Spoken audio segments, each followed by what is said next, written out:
Sejarah berdirinya Kerajaan Demak. Brawijaya, raja terakhir Kerajaan Majapahit, memiliki seorang selir yang bernama Sio Banci, ibunda Raden Patah.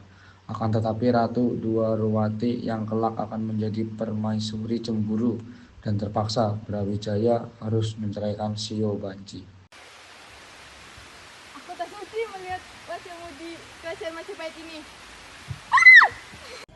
Ada kerangan apa kalian datang ke sini? Sang Baginda Raja, kami mendengar bahwa calon permaisuri dan Siu Banci sedang bertengkar di pinggir sungai. Apa? Brawijaya yang mengetahui konflik antara mereka berdua pun segera menemui Sio Banci secara empat mata. Sebenarnya aku tidak ingin berpisah, tapi ini demi kebaikan kita. Aku akan mengirimkanmu kembali. Baiklah, tidak ada lagi yang bisa aku lakukan. Sio Banci pun diusir ke Palembang dari tanah Majapahit dengan kondisi sedang mengandung anak Brawijaya, dan ia pun melahirkan seorang anak yang bernama Raden Patah Ibu Raden Patah pun menikah dengan Arya Damar dan memiliki anak yang bernama Raden Hussein. Beberapa puluh tahun kemudian, kerajaan Majapahit berada di ambang keruntuhan. Keadaan pemerintahan sedang kacau balau. Para pejabat kerajaan saling merebut kekuasaan dan kekayaan. Sedangkan rakyat kecil terbengkalai sebagai kerajaan yang pernah berjaya. Majapahit berada pada titik kehancuran. Saat itulah fajar mulai terbit dari alas Gelagahwangi. Tampillah seorang pemuda yang menyampaikan risalah Nabi, menyebarkan agama menggunakan kitab suci luhur, dan mulai dalam budi pekerti.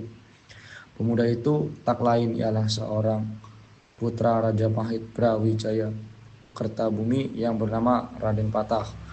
Saat dewasa, ia melakukan perjalanan ke Pulau Jawa untuk menyebarkan agama Islam bersama saudara tirinya.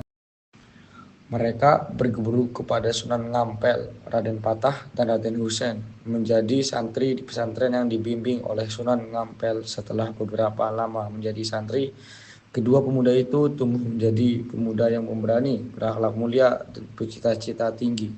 Kepada Kanjeng Sunan atas bimbingan kepada kami selama ini, saya berdiri ingin menyertai kepada Kanjeng untuk belajar agama kepada Kanjeng Kunan dan membantu sebisa saya sungguh mulia.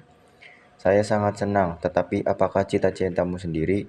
Jadi, saya bercita-cita untuk menyebarkan ajaran agama Islam di Pulau Jawa, sehingga Pulau Jawa menjadi pusat penyebaran agama Islam, sehingga wilayah-wilayah lain dapat menikmati ajaran agama Islam. Kalian adalah penguasa Palembang, jauh-jauh dari seberang sana ke sini hanya untuk menuntut ilmu. Saat ini, kalian sudah cukup bekal dalam perjalanan untuk menggapai cita-cita kalian.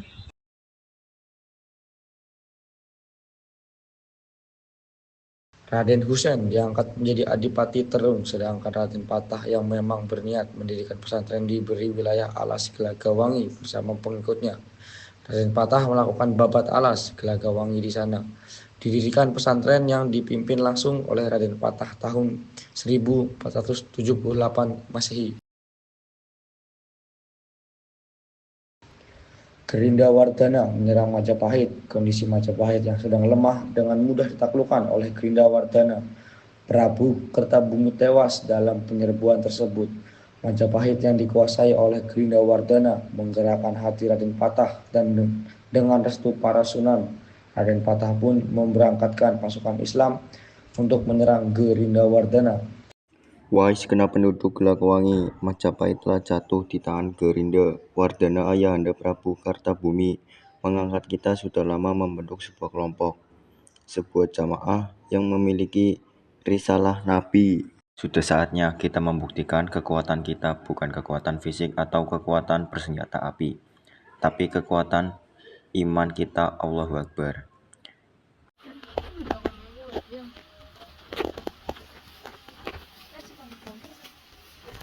Yan, nanti kita ikut perang kan?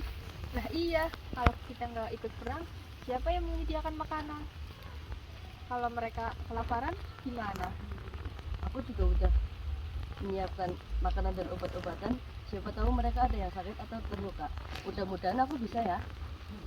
Lagian, bojoku juga ikut perang. Terus, aku juga tidak mau ditinggal di rumah sendirian. Aduh, udah. Selagi kita bisa membantu, kita panjatkan doa aja ya. Yo Yo wis. wis. Perang pun dimulai. Allahu Akbar. Pasukan Islam di bawah pemimpin Raden Patah menyerang Gerindrawardhana.